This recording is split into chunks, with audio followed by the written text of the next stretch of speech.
to tell us, Pablo, how Qatar is doing this. Well, Jacob, we have been talking about this in the last month, that Qatar is investing big efforts in trying to wash their image, at least on social media, by showing how the fans celebrate, how the gatherings are going on, the fan fest, and so on. We know they're not selling alcohol, and people are complaining about this. We saw a few videos of on social media, mostly, of people complaining about this as well. But now we have to go to the side of human rights and how Qatar is trying to wash their image regarding this issue. Right? Yeah. And what we can see is that we have the TikTok accounts, Qatar Living, that it has over a million over a million followers. That we can see there content of fans mocking Israeli journalists by saying "Free Palestine," or even just harassing them by saying stuff that it's not comfortable for them, of course, but most importantly, trying to mock on the German fans and the English fans that say that in Qatar they don't respect the human rights.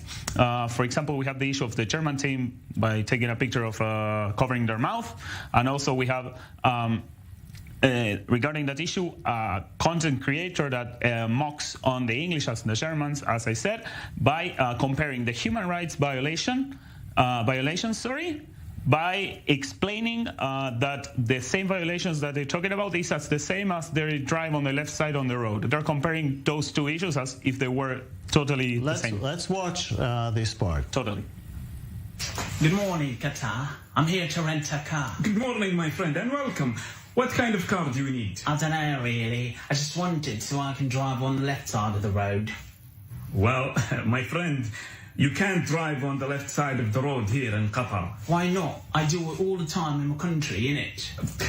I understand, but here we only drive on the right side of the road. It's illegal to drive on the... Are you mad? Mate, are you telling me that I can't do something over here because it's not legal, even though it's legal in my country?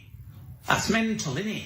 Well, mate, I'm afraid you can't. You have to respect the rules. You know what? It's not even about renting a car, innit? It's about me standing for all sides. All sides matter, innit? I don't even drive a car in London. I take the tube over there. Good morning, everyone.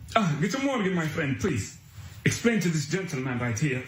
That's only because it's legal in his country doesn't make it legal here. Please tell him that he can't drive on the left side of the road, even in Germany. Please. Hello? Sprechen Sie English? Please, explain to him.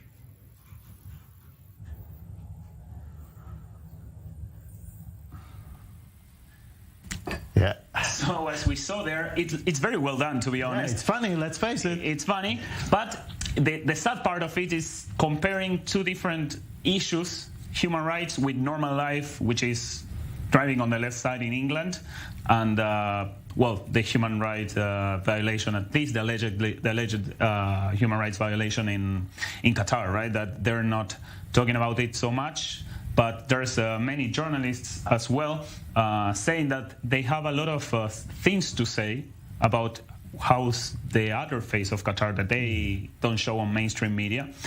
We have the Argentinian journalist Pablo.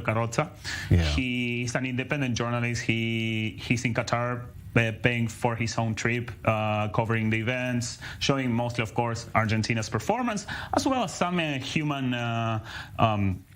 problems that he saw in Doha. Sorry.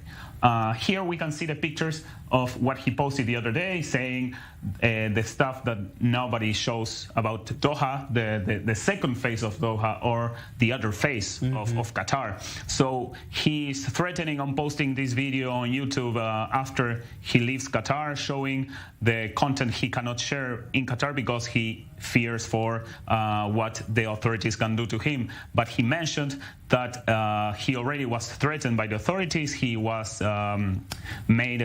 he needed to delete his videos from his phone, from his cameras, because if not, he could see legal consequences, right?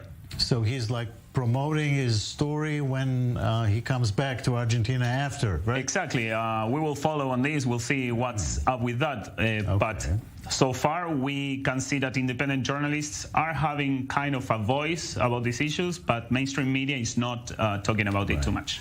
Pablo, thank you very much for that. Always a pleasure.